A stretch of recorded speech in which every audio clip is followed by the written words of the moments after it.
Welcome to Site Survey, a short surveying and site engineering tutorial. Okay, let's dive right into this. Have you ever walked past one of those massive construction sites and just wondered how on earth they keep a soaring skyscraper perfectly straight? Or, for that matter, how they know exactly where to dig a foundation down to the literal millimeter? Well, welcome to this explainer on construction surveying. Today, we're going to explore this whole fascinating process from the ground up. We are moving from the absolute basics straight into practical, hands-on site application. So whether you're stepping onto a job site for the very first time, or you're just genuinely curious about how our built world is so accurately mapped out, consider this your definitive field guide. So, what's our game plan for today? We'll start off with the essential tools, move right into how to properly set up your instruments, and then cover the actual mechanics of measuring with a level. After that, we'll dive into the pretty incredible tech behind total stations, and finally, we'll look at how to avoid those hidden errors that can totally derail a project. Let's get going. All right, kicking things off with Section 1, the absolute foundation of surveying. We're talking about the essential instruments you're going to spot on almost every busy job site in the world. Basically, your main toolkit is going to split into two primary camps, the level and the total station. Think of the level as your trusty, reliable go-to instrument for creating a perfectly horizontal line of sight. It is absolutely perfect for figuring out simple height differences and doing basic stakeouts. But on the other hand, you have the total station. And wow, this thing is an absolute powerhouse. It's a highly advanced piece of tech used for comprehensive three-dimensional spatial measurements. It gives you angles, distances, and exact coordinate layouts all at the exact same time. It's a real game changer.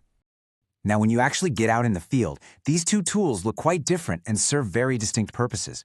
The level is essentially a compact telescope. It establishes strict horizontal lines, and it usually relies on an internal automatic compensator to keep that line completely true against gravity. The total station, though, is a much bulkier unit. It reads coded scales electronically, and it immediately processes incredibly complex grid layouts right there on its digital display, literally turning raw terrain into actionable data in seconds. Moving on to our next core topic, instrument setup. Look, before you take a single measurement, securing your instrument correctly on the tripod is the single most critical physical skill you can master. Seriously, if your setup is off by even a fraction of a millimeter, every single measurement after that will be completely wrong. Setting up is a highly methodical process. First thing you're going to do is extend the legs of the tripod and push them firmly into the dirt or concrete.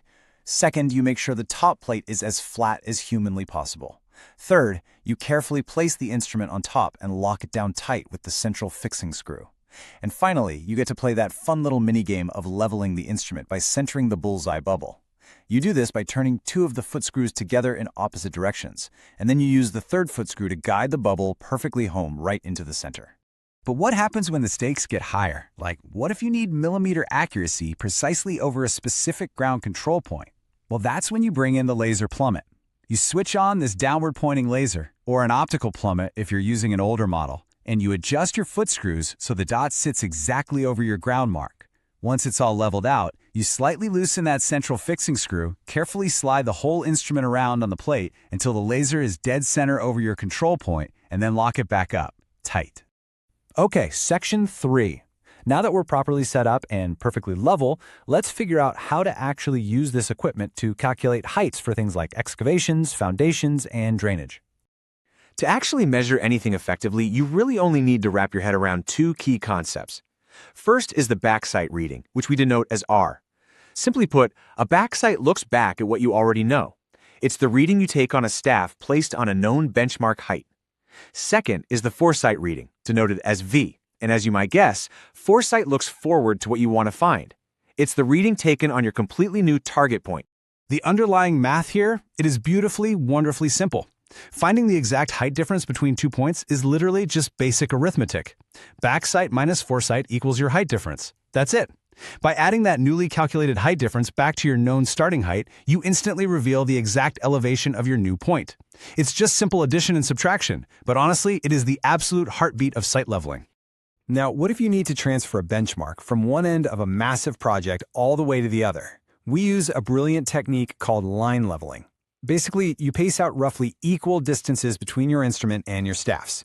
Why equal distances? Because doing that automatically cancels out tiny errors caused by the curvature of the Earth and atmospheric refraction.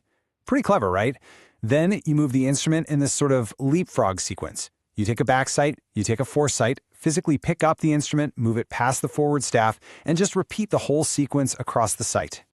Moving into Section 4. When a project requires you to set out a super complex building grid, determine exact right angles, or calculate precise coordinate geometry, well, the basic level simply isn't going to cut it. It's time to step up to the total station. So what actually is this machine? Well, a total station is essentially a theodolite, which is a classic tool for measuring horizontal and vertical angles, merged together with a modern laser distance meter. It's just an incredible piece of technology that simultaneously grabs angles and distances in a fraction of a second. Its onboard computer then instantly crunches those raw polar measurements into exact X and Y grid coordinates. It completely revolutionizes what site engineers can do. This powerful unit handles incredibly complex tasks right there in the dirt. We're talking about plotting exact excavation points from a central station, extrapolating perfectly straight lines to extend building edges, or precisely erecting profile boards so they're exactly parallel to proposed walls. You can even plumb down from dizzying heights using just one telescope face, provided, of course, that your instrument is perfectly calibrated. Now, of course, there is another crucial half to this equation: the reflector. Very often you'll have someone out there holding a reflector pole equipped with a glass prism. The total station shoots its infrared beam straight out to this prism, bouncing it right back to precisely locate grid intersections or boundary alignments, even over vastly huge distances. So, imagine this. You're out there, you have the absolute best tools money can buy, you've nailed the perfect setup, and your math is totally flawless. Yet somehow, your points just aren't closing.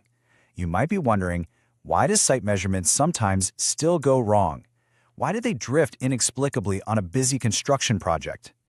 Which brings us to Section 5, and the answer to that frustrating mystery. It almost always comes down to instrument calibration.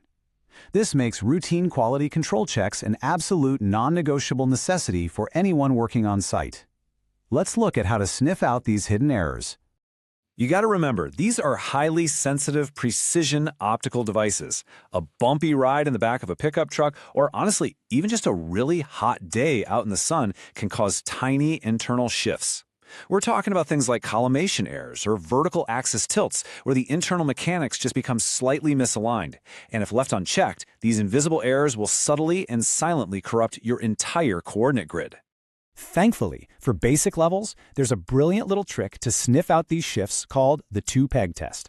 You just set up two staffs about 30 meters apart, find the true height difference from dead in the middle, and then test it again by moving the instrument just 1 meter away from one of the staffs. This lets you instantly see if your line of sight is tilted. If that new reading is off by more than a few millimeters, well, you know it needs immediate adjustment. And for the total station, here is the ultimate insider pro tip. Always measure in both telescope faces. By targeting your point and then literally flipping the telescope over, turning the instrument 180 degrees and measuring it again, simple averaging automatically cancels out almost all of those mechanical misalignments we just talked about. It is absolutely the best practice for guaranteed accuracy. So, from simple levels determining foundation depth to total stations calculating literally millions of data points, these tools are the invisible backbone of the modern world. But as we've seen today, all of that amazing technology relies entirely on the precise, methodical care of the human standing behind the lens. So next time you see a surveyor out there on the side of the road, ask yourself, what invisible grid are they mapping right now? And what microscopic errors are they fighting to keep our buildings standing tall and true? Thanks for joining this explainer.